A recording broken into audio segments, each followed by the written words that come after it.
The mansion stood like a fortress at the edge of the city, its marble walls hiding the chaos that lived inside. For years, the billionaire's wife was a name whispered among staff circles, a warning more than an employer. She was beautiful, yes, and draped in luxury, but behind those polished smiles was a cruelty that broke people. No maid ever lasted long. Some walked away, too humiliated to stay.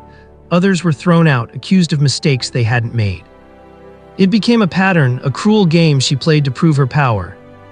When the agencies stopped sending help, it looked as if no one would ever dare step inside those gates again. But then she arrived. A woman with quiet strength in her eyes and skin that marked her for the kind of prejudice many chose not to face.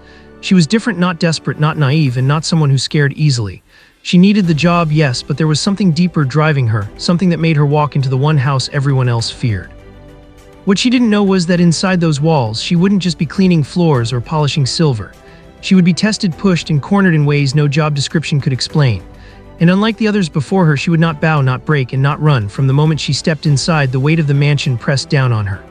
Crystal chandeliers sparkled above, polished floors reflected her every step, and the silence was thick enough to smother. But it wasn't the luxury that unsettled her, it was the eyes. The wife watched her like a hawk from the grand staircase, lips curled in a smile too sharp to be kind.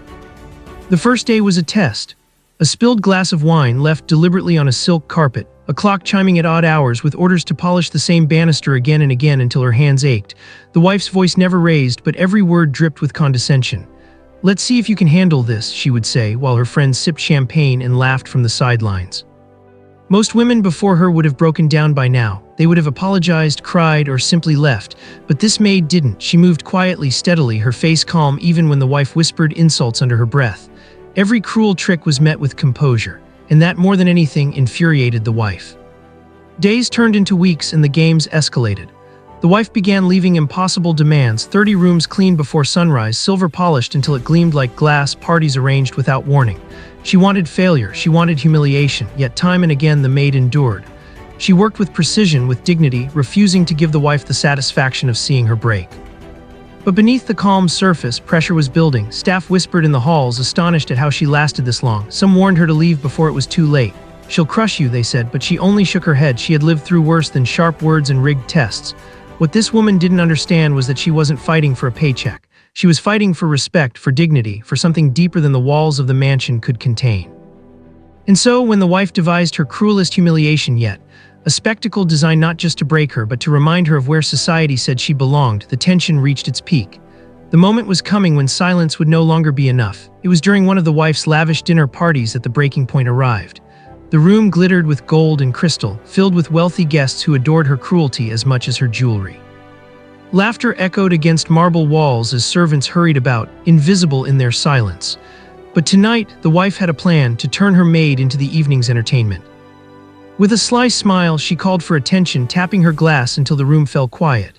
"Ladies and gentlemen," she announced, eyes locking onto the maid, "I'd like to show you all what real discipline looks like. Some of you might recognize this face, our stubborn new maid who thinks she can outlast me."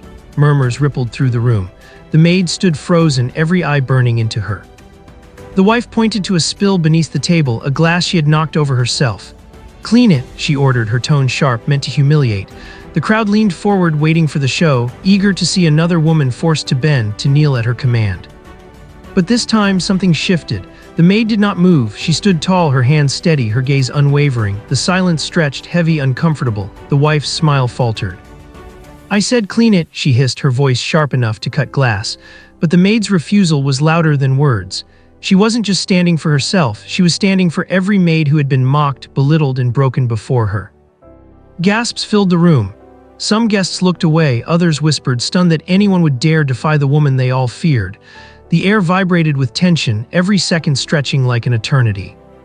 And then the maid finally spoke, not with words, but with her silence, her dignity. She would not kneel, she would not be humiliated, not tonight, not ever. The silence that followed was heavier than any scream. In that glittering room, with power and privilege dripping from every chandelier, a single act of defiance shattered the illusion. The wife's face flushed red, her lips trembling with rage, but for the first time she couldn't hide behind her wealth. Her command had been denied, her cruelty exposed, not just to her guests but to herself. Whispers spread like wildfire. Some guests excused themselves, suddenly uncomfortable with the spectacle they had once found amusing. Others stared at the maid with something unexpected: respect. Because what she had done wasn't just a refusal to kneel, it was a refusal to accept the lie that money and cruelty could decide another person's worth. The wife dismissed her that night, of course, too humiliated to keep her under the same roof, but it didn't matter. The maid walked out with her head high, not as another servant discarded by wealth, but as someone who had stood her ground in the face of oppression. She carried no riches from that mansion, yet she left with something far greater, dignity no one could take away. Her story spread beyond the walls of the estate. Quietly at first, among staff who finally felt vindicated, and then louder, as others began to share their own stories of being treated as less than human. What began as one woman's act of courage became a reminder that silence and submission are not the only options. Because sometimes strength isn't measured in what we endure, but in the moment we refuse to bow any longer. And the question that lingers is this: in a world where cruelty still hides behind power, who among us will stand tall and refuse to bend?